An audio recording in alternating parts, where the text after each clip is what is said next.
Swamp Thing first appeared in DC's House of Secrets in the summer of 1971, a little over a decade before his feature film debut. As far as superheroes go, that's some pretty good turnaround. I was a bit surprised when Swamp Thing came in as the clear frontrunner of the Vita movie poll, but boy, am I glad it was. My buddy Cynical44 wrote, "As for voting, I'd say Swamp Thing. As much as I love Frankenstein, I think you should see the original Swamp Thing. With Wes Craven's passing and you being a DC fan, I'd like your input on that movie. It has a cool comic format reminiscent of Creepshow." Comic booky? Creepshow? Signs me up! The film starts with this on-screen text. "Not long ago, in the unexplored reaches of an unmapped swamp, the creative genius of one man collided with another's evil dream, and a monster was born." Unfortunately, it didn't include that really cool narration. Government agent Alice Cable is on her way to provide security at a secret government facility deep in where else? The swamp. On the poster/Blu-ray cover, Adrienne Barbeau is dressed like this. But you're not going to get that till about the last 20 minutes of the film. For most of the movie, she looks a lot like Weird Al Yankovic. Just eat it, open up your mouth and feed it. Christ, it's like one of those People magazine Who Wore Best features. But hey, boobies! It is in this hidden lab that Dr. Alex Holland is experimenting with animal and plant DNA in order to create plants that can live, thrive, and survive in all kinds of environments. You know, world hunger and all that junk. Holland loves the swamp. No, there's over 100 species of Denisorchia here. So much beauty in the swamps if you just open up your eyes to it. Don't diss the swamp. This has all the thrills of watching grass grow. Aren't there some sensors out there you could be working on? Oops. Forget it. He's just ridiculously sensitive. Now this movie achieves some comic bookiness by using a lot of wipes. You know, this kind of business. Whoa! Whee! Woo! The lab is invaded by some wannabe military goons and their boss, Dr. Arcane, who introduces himself Mission Impossible style. Arcane wants Holland's formula, naturally. In the battle, Holland is engulfed in flames and swan dives into the swamp. Toxie?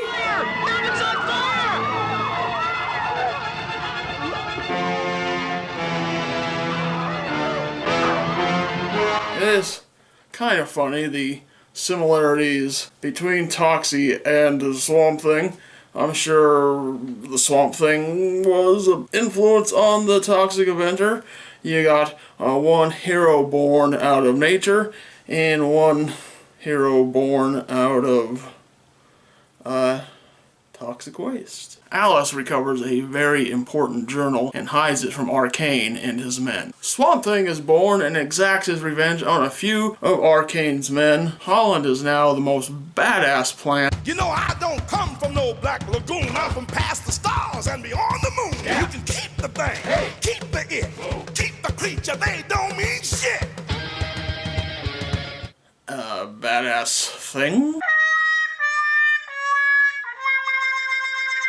The Swamp Thing costume basically resembles a wetsuit with a few modifications.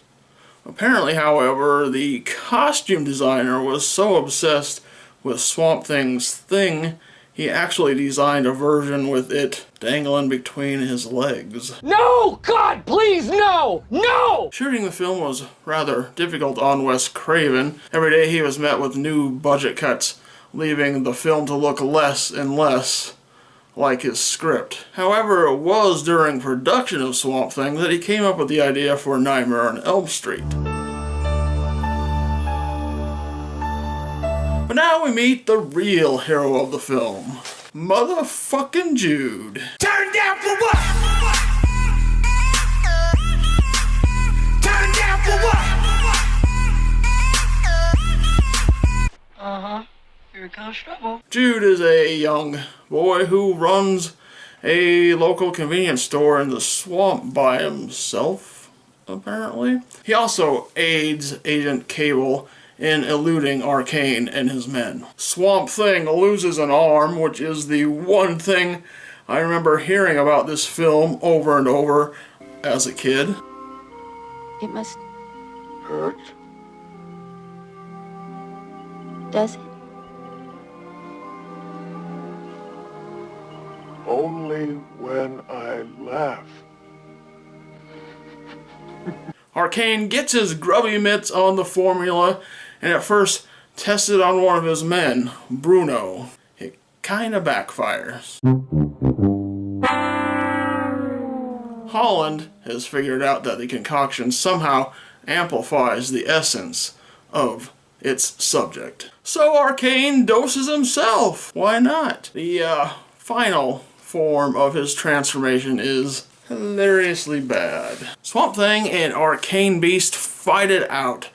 There is no CGI, no blue lasers shooting into the sky, just an all-out brawl in the quagmire. Giggity giggity goo. Swampy wins and retreats to the depths of the Everglades, leaving Jude to ponder.